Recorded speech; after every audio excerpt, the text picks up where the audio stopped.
बिस्मिल्लाहिर्रहमानिर्रहीम अस्सलाम वालेकुम। कैसे हैं आप लोग? उम्मीद करती हूँ बहुत अच्छे होंगे। तो आज मैं बना रही हूँ बहुत ही मज़ेदार सी वाइट कढ़ाई। और आप लोग ये वाइट कढ़ाई खाएंगे और तो आप लोगों को बिल्कुल याद आ जाएगा कि जैसे शादियों वगैरह में खाते हैं ना वाइट कढ़ाई, बिल्कुल ऐसे ही मैंने ये वाइट कढ़ाई बनाई है।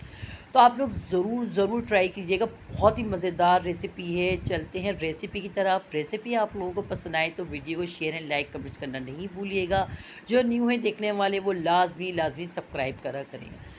यहाँ मैंने ले लिया है एक पतीला। पतीले के अंदर डाल दी है थोड़ा सा ऑयल और तकरीबन 2 से 3 चम्मच डालूंगी मैं इसके अंदर घी। घी की खुशबू ना बहुत ही ज़बरदस्त हो जाती है। आप लोग चाहें तो असली घी भी ले लीजिएगा, देसी घी जो होता है वो भी ले लीजिएगा, या डालडा जो भी लेना चाहे वो लीजिए। यहाँ मैंने डाली है 2 अदद इलायची और तकरीबन 4 से 5 अदद लौंगे। ये डाल के हम अच्छे से इसको खुशबू आने लगेगी। और 1/2 टी स्पून मैंने ज़ीरा भी डाला है।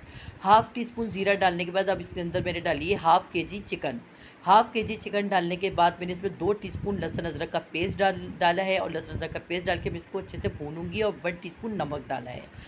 नमक और लहसुन अदरक का पेस्ट को अच्छे से भूनेंगे। ये देखिए मैं अच्छे से भून रही हूँ। और थोड़ी देर के लिए ढक्कन ढक दूँगी इसमें, ताकि ढकने से ये होगा कि थोड़ा सा लहसुन अदरक और नमक का अच्छा सा टेस्ट आ जाएगा चिकन के अंदर। और चिकन में कलर भी आ गया, कलर भी चेंज हो गया है। अब यहाँ 2 मीडियम साइज़ की प्याज थी जिसका मैंने पेस्ट बना लिया था। 2 मीडियम साइज़ की प्याज थी, उसका पेस्ट बना लिया था। पेस्ट बना के अब इसको भी मैंने डाल दिया है इसमें चिकन के अंदर। अच्छे से इसको भी भून रहे हैं और ढक्कन ढक देंगे ताकि प्याज का जो कच्चापन है ना वो बिल्कुल ख़त्म हो जाए। अब ये देखिए यहाँ पर मैंने ढक्कन ढक दिया था। तकरीबन 10 मिनट बाद मैंने ढक्कन खोला तो इसका प्याज का कलर भी चेंज हो गया था और प्याज का जो कच्चापन था वो ख़त्म हो गया था। यहाँ मैंने थोड़े से दही के अंदर 6 से 8 अदद तेज़ वाली हरी मिर्ची होती है ना, वो पेस्ट बना लिया था, वो डाल दिया है। और ये इसके अंदर डाल दिया है मैंने, ठीक है ना।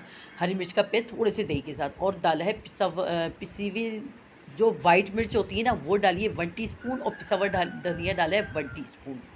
पिसा हुआ धनिया और पिसी हुई वाइट मिर्च डालिए 1 टीस्पून। और यहाँ मैंने डाली है इसमें 1/2 टीस्पून डाला है पिसा हुआ ज़ीरा। और चिकन पाउडर डाला है 1 टीस्पून। ये सब डाल के मैं अच्छे से इसको भून रही हूँ। देखें रोगन ऊपर आने लग गया है।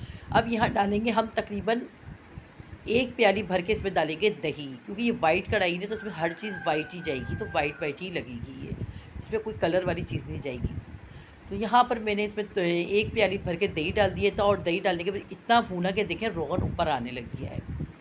और बहुत ही ज़्यादा मज़ेदार ये कढ़ाई बनी थी वाइट कढ़ाई। और यहाँ डाला है मैंने थोड़ा सा टेस्ट देने के लिए इसमें क्रीम। क्रीम का पैकेट डाला है मैंने। अगर आपके पास घर में मलाई वगैरह हो तो आप लोग वो भी इस्तेमाल कर सकते हैं। अब देखिए मैं भून रही हूँ ताकि रोगन ऊपर आ जाए। और यहाँ कुछ मैंने हरी मिर्चें काट के डाल दी हैं इसके अंदर, ताकि इसका और अच्छा सा टेस्ट आ जाए। ये जो रेड मिर्च होती है ना इसका लुक ही अच्छा होता है, इसलिए ये भी डालती हूँ। लेमन जूस मैंने 1 छोटे अदद का लेमन था वो भी डाल दिया है इसके अंदर और निचोड़ दिया है। और ये देखें 1/2 टीस्पून से भी कम गरम मसाला और 1/2 टीस्पून काली मिर्चें ये डाल के अब हम इसको दम पे रख देंगे। ये देखें मैंने इसको रख दिया है दम पे तकरीबन 5 मिनट के लिए। अच्छा 5 मिनट के लिए दम पे रखा था पहले मैंने इसमें को इसे। और फिर आप कोयला एक जला लिए थे एक साइड पे और प्याज का छिलका रख के, और ये देखिए कोयले पे धूनी दे दी है। ढक्कन ढक दिया है। इससे हमारी चिकन और भी मज़ेदार, बिल्कुल शादियों वाली वाइट कढ़ाई होती है ना, बिल्कुल वैसे ही बनेगी। देखिए इतनी मज़ेदार ये वाइट कढ़ाई बनी थी, बहुत ही ज़्यादा टेस्टी और आला थी वाइट कढ़ाई, बहुत मज़ेदार बनी थी। आप लोगों को रेसिपी पसंद आए तो आप लोग लाजमी शेयर एंड लाइक ज़रूर करा करें, लाइक करा करें, कमेंट्स करा करें। और कहाँ कहाँ से देख रहे हैं, वॉच कर रहे हैं आप लोग मुझे कहाँ से, तो लाजमी बताए करें। मिलते हैं नेक्स्ट वीडियो में अच्छी सी रेसिपी के साथ। अल्लाह हाफिज़।